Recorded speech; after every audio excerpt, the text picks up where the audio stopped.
Laïque. La parole est à Monsieur Stéphane Saint-André.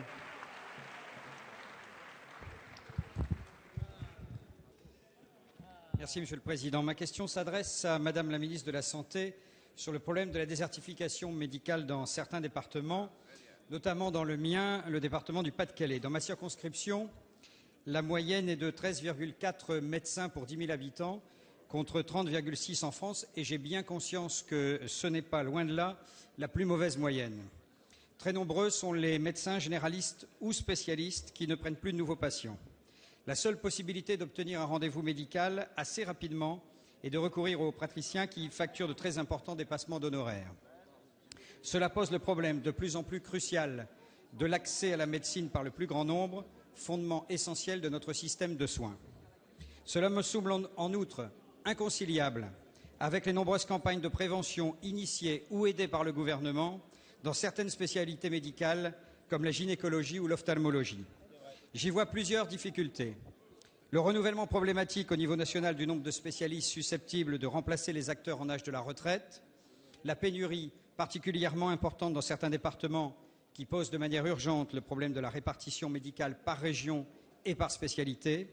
Dès lors, il devient urgent, à mon sens, d'étudier deux points déjà envisagés, comme la mise en œuvre de mesures incitatives fortes pour qu'un plus grand nombre de jeunes diplômés consacrent leurs premières années d'activité en remplacement dans les secteurs en pénurie, ou encore de prendre exemple sur les pharmacies en proposant des quotas par seuil de population. Madame la ministre, je sais que le gouvernement réfléchit à ce problème de santé publique. Pouvez-vous nous en dire davantage sur ses intentions ? Merci. La parole est à Madame la ministre déléguée chargée des personnes âgées et de l'autonomie, Michèle Delaunay.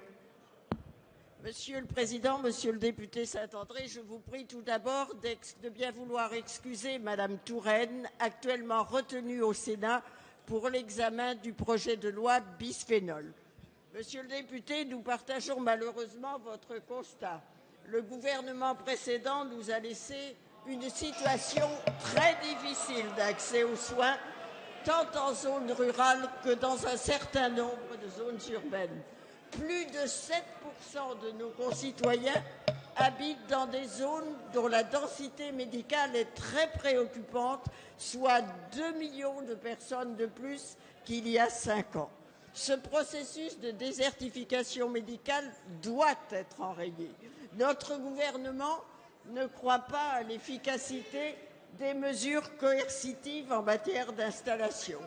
En revanche, nous travaillons à des mesures incitatives de moyen terme, formation initiale, renforcement du nombre des stages chez les praticiens de ville dès cet automne, conditions d'exercice, travail en équipe et en réseau.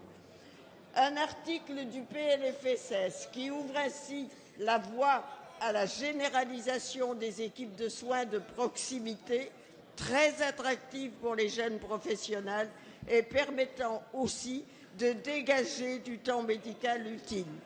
Il permettra à ces équipes de fixer les professionnels sur tous les territoires, y compris les plus difficiles. Sur des mesures à court terme, pour amener très rapidement, grâce à des dispositifs innovants, des ressources médicales sur les territoires en difficulté. Le PLFSS permettra ainsi de recruter 200 praticiens territoriaux de médecine générale dès 2013. Vous le voyez, le PLFSS illustre notre volonté et va dans la bonne